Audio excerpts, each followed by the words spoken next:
How to use referral code on Temu. Hi everyone, welcome back to the channel. In today's guide video, I'll simply guide you through the steps on how you can use a referral code on Temu. So make sure to watch the video till the very end. If you'd like to use a referral code on Temu, if someone has referred you using the Temu application, you want to hopefully apply the referral code in order to just get some type of discounts. Well, in order to do that, all you have to do is first of all launch the Temu application. Make sure that you're signed into the account.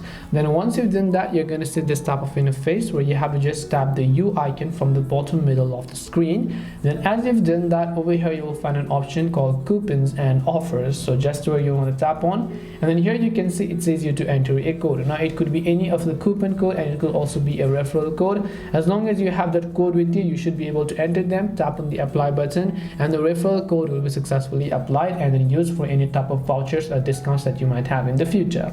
And that's it for today's video on how you can use a referral code on Temu. Hope this video was helpful to you guys, and if it did help you, make sure to leave a like and subscribe to the channel. If you have got any more questions, feel free to leave them down. Thank you very much for watching till the end of the tutorial, and see you soon in the next video.